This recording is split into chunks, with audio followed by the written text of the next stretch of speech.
3 o'clock.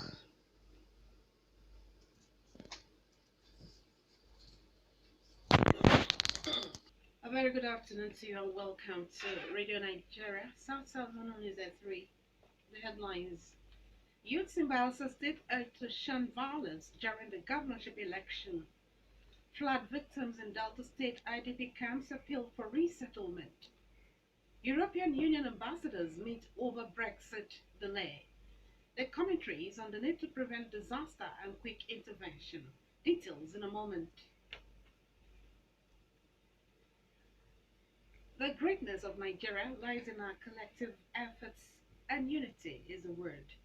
Therefore, let's unite. My name is Rachel ONAH. Now the news in full. Youths in Bayelsa State have been advised to allow themselves to be used.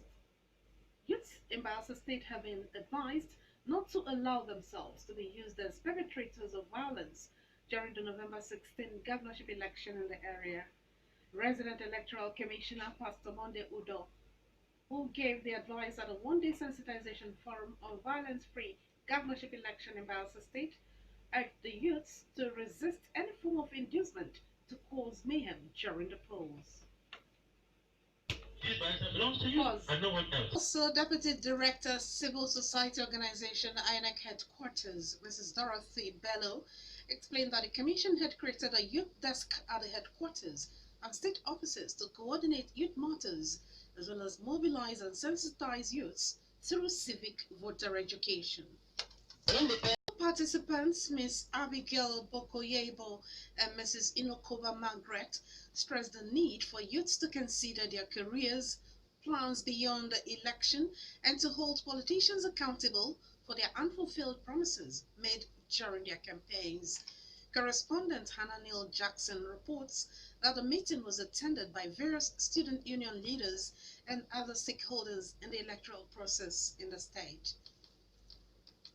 Flood victims at IDP camps in Delta State have appealed to the state and federal governments to resettle them when the flood recedes. They stated this when the State Flood Risk Alert and Management Committee visited the camps to assess the situation. Correspondent Sam Eruse reports that the number of internally displaced persons in 11 camps set by the Delta State government is over 18,000.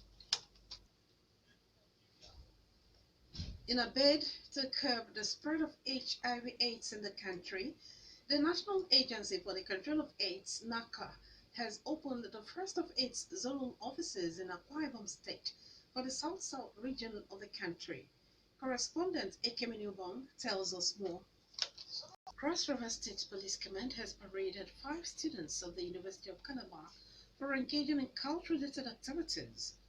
Addressing journalists in Calabar, the State Police Public Relations Officer, Mrs. Irene Ubo, said the students, who were members of different cult groups, were apprehended by the Anti-Kidnapping and Cultism Squad based on information from one Stanley Osang, who complained that the suspects were always persuading him to join a cult group. Mrs. Ubo explained that the squad arrested the suspects and recovered 2 locally made pistols from them. In a bid to stem the tide of cultism in the state, the state PPARO noted that the police command had been visiting academic institutions in the state to sensitize students on the dangers of joining cult groups and the repercussions of such decision in an event where they are caught. Also, the complainant, Master Stanley Osang, said he was compelled to report the matter to the police as the cult boys resorted to extorting money from him and threatening his life as he refused to be part of them. Edo State is now a signatory to the Partnership Water, Sanitation and Hygiene (PWASH) protocol of expand investment in providing water infrastructure to urban areas. Governor Godwin Obaseki appended his signature after an advocacy visit by Minister of Water Resources, Mr. Suleiman Adamu, at Government House, Benin. Henry Onowewari reports that the advocacy visit was towards federal government's goal of actualizing its 2025 goal of achieving open defecation-free status. You're listening to Radio Nigeria, South Zone News at 3. Here are stories in the bulletin so far. Youths in Bayelsa State urged to shun violence during the governorship election.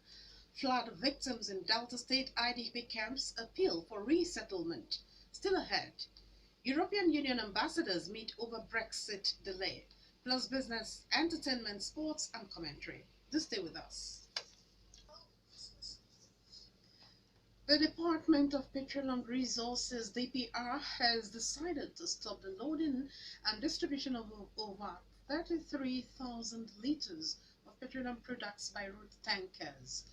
This decision was reached in order to curb incidences of road accidents involving fuel tankers. For more on business news, let's join Chinyere Onyaba.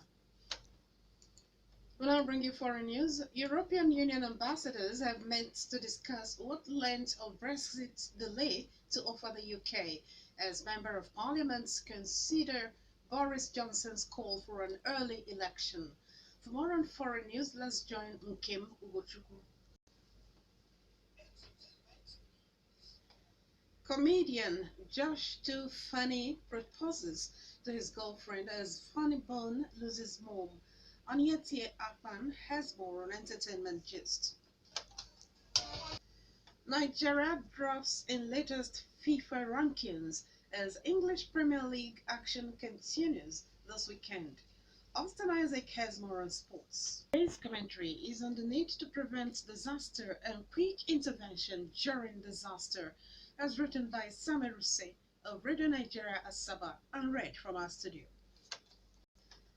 That commentary on the need to prevent disaster and quick intervention during disaster was written by Samuel Ruse of Radio Nigeria Asaba and read by Oke Ongbunu.